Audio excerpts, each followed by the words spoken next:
Boa noite, pessoal. Mais uma live da Quinta Jurisprudentes e hoje eu vou estar falando da nova lei de cotas, né?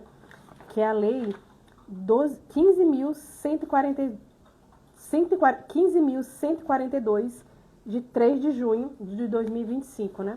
É uma lei que tem apenas 2 meses, que veio para substituir a antiga lei de cotas.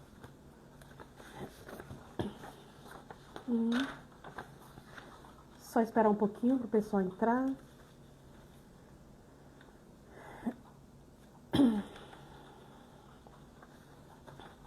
A lei de cotas, né, ela foi criada há alguns anos atrás para trazer, né, uma tentativa de igualdade de pessoas que foram sempre tratadas de forma desigual, né? Todos sabem que o Brasil, né, é um país racista, né? Viemos de uma escravidão, de um histórico, né, escravocrata. Então, quando os negros foram libertos, né, eles não tiveram acesso à moradia, educação. Trabalhadores brancos foram importados da Europa, foi quando chegaram os italianos, as outras pessoas, para que pudessem trabalhar. Então, quando o trabalho era gratuito, eram pessoas negras. Quando o trabalho começou a ser remunerado, eram pessoas brancas que seriam dignas daquela remuneração. E assim, viemos num país, né, extremamente preconceituoso e racista, né? Então, para o negro, né, a vida, não que a vida no Brasil seja fácil, mas para o negro ela é um pouquinho pior. Então, foi criada uma lei de cotas para garantir uma tentativa de igualdade, né? Que traz a equidade, que é tratar de forma igual os desiguais, né? Então, para tentar dar uma igualdade, uma ascensão social para as pessoas. Eu mesma sou provinda da lei de cotas. Eu me formei por causa do FIES e eu entrei na questão de cotista, né? Então, se tem um advogado defendendo vocês, é porque lá atrás teve uma lei de cotas, teve benefícios sociais que me deram acesso a uma faculdade particular para que hoje eu esteja prestando esse serviço. E é interessante, né, porque aqui no escritório, eu não sei se vocês já perceberam, já se atentaram, eu contrato basicamente pessoas negras. Então, é um escritório de advocacia formado por pessoas negras, mulheres e mães. Então, a maioria dos meus funcionários aqui são negros. Eu falo que aqui a cota é reversa, né? A porcentagem é para pessoas brancas, justamente pela dificuldade que eu tive de conseguir até um estágio. E eu percebia que outras pessoas que tinham um currículo semelhante ao meu, mas a vida era mais fácil, né? Porque eu estava no estágio. É uma história que eu nunca vou esquecer. Eu tinha cabelo, durante muitos anos eu alisei meu cabelo, né? Minha mãe era uma mulher branca, né, filha de índia, com um homem branco, e meu pai um homem negro. Então, minha irmã tem cabelo liso, meu irmão tem cabelo mais ou menos liso, e meu cabelo é cacheado, mas todos nós temos a pele bronzeada. E da minha família eu sou a mais clara. E então, pra mim era normal ter cabelo liso, cabelo cacheado, era algo que, enfim, na minha casa muito mesclada, isso não tinha nenhum problema. Então, durante muitos anos eu alisei o cabelo.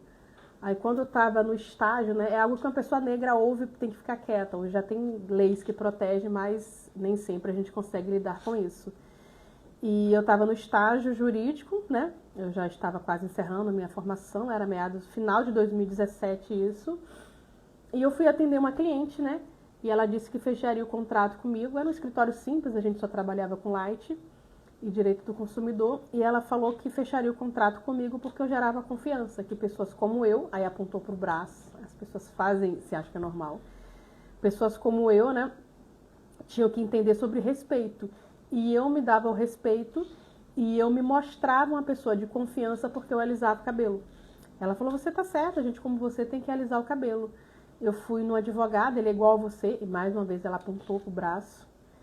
E o advogado, ele é assim igual a você, mas ele tem aquele cabelo, né, de trança. Ela não sabia falar dread na época. E ela achava que ele não se dava o respeito. Como é que ele se daria o respeito sendo negro com o cabelo afro?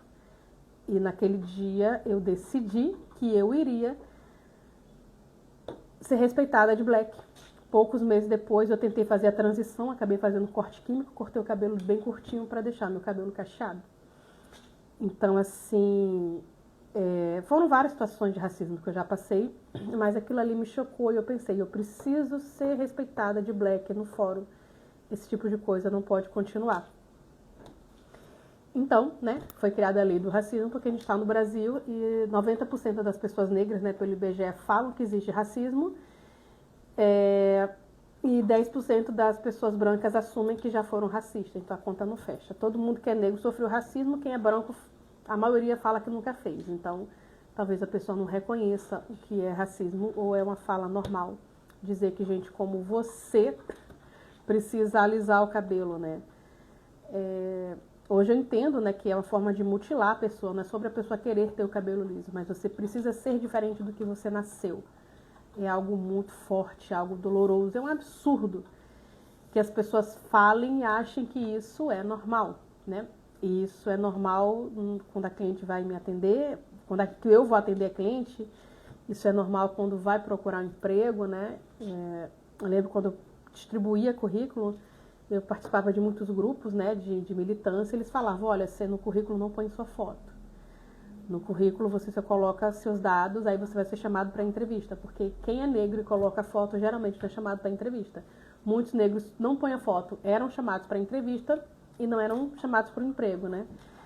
Aí foi criada a lei de cota, tanto de acesso a concurso público quanto de acesso à universidade. Então, tecnicamente, se a pessoa tivesse acesso a um estudo, o racismo pararia. Então, hoje nós temos 50%, né, das faculdades públicas são de estudantes provindos da escola pública e são de pessoas negras.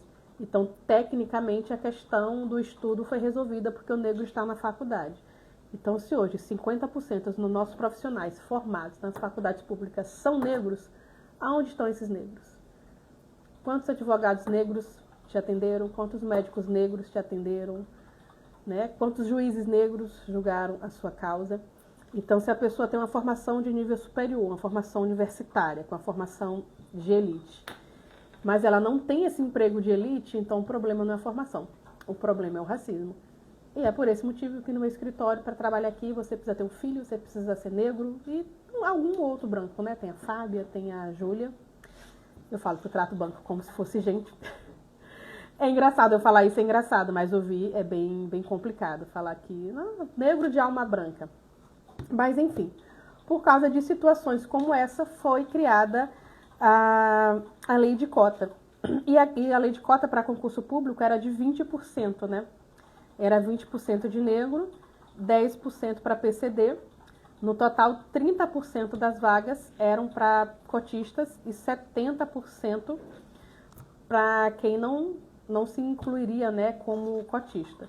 Considerando que 45 a 55% da população é negra no Brasil, pelos dados do IBGE, 20% até era relativamente pouco. Aí teve uma alteração da lei, né? Foi editada outra lei, foi criada outra lei agora em junho, onde 30% das vagas são reservadas para as pessoas negras. Manteve os 10% do PCD, então 40% das vagas são para costistas e 60% para população em geral. E o que acontece? Essa lei de cota, ela é válida para concurso antes da publicação dessa lei ou depois, né? É essa a questão. Quem será atingido pela lei de cota?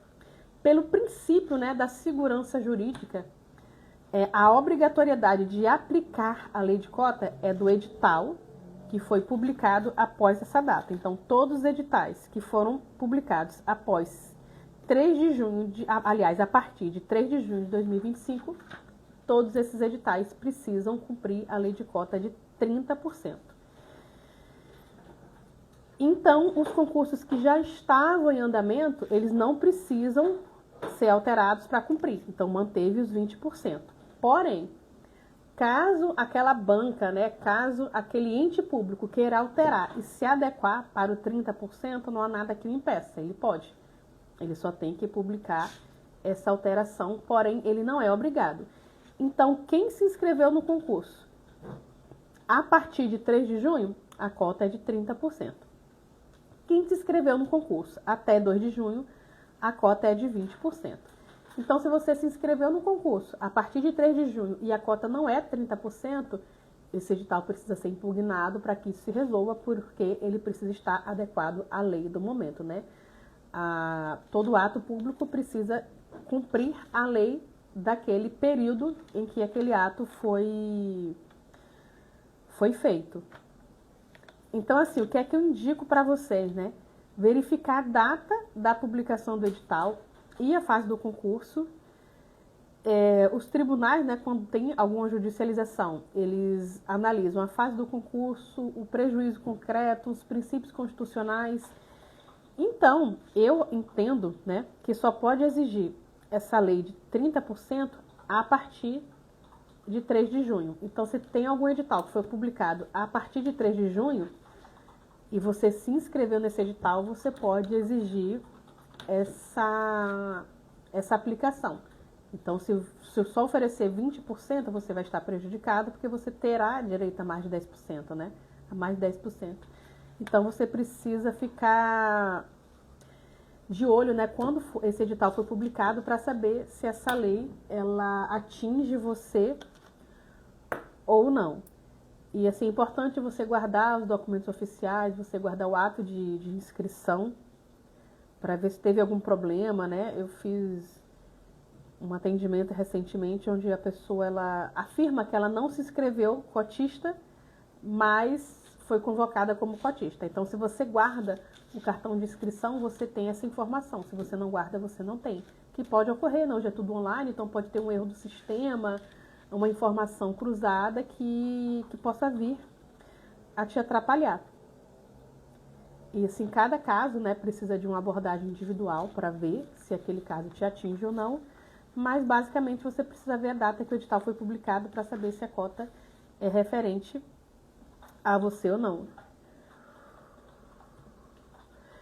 Então, assim, são mudanças, né, importantes se você é um candidato cotista e sentiu que foi impactado por essa alteração e essa alteração te atrapalhou, é importante que você busque uma orientação especializada para saber o que pode ser feito ou se algo, né, pode ser feito. Tem muitas vezes a gente se sente prejudicado, mas nós não somos necessariamente prejudicados, é apenas uma lei que tem que ser cumprida. Eu lembro há um tempo atrás, uma pessoa me procurou que tinha um concurso em questão e teve uma decisão judicial, né, que alterou o quantitativo de vaga. Ele falou, me senti prejudicado. Eu falei, mas tem uma decisão judicial, ela só pode ser cumprida, né? O município não pode alterar aquilo ali porque você se sentiu prejudicado. No concurso, na publicação do edital, dizia alguma coisa, alguém impugnou esse edital, o Ministério Público fez uma movimentação e teve uma decisão judicial alterando aquele quantitativo de vagas e aquilo precisa ser cumprido, né? Não há o que possa ser feita. Eu vou ver aqui se tem alguma pergunta, vi que o pessoal entrou. Eu acho que não tem nenhuma pergunta aqui. Então é isso, pessoal. Essa foi mais uma quinta jurisprudente, onde o direito vira uma direção. Se você tiver alguma dúvida, né, você coloca aqui. Se você tiver alguma dica de algo que você quer que eu fale na próxima quinta jurisprudente, você também comente aqui. Essa live vai ficar salva. Boa noite.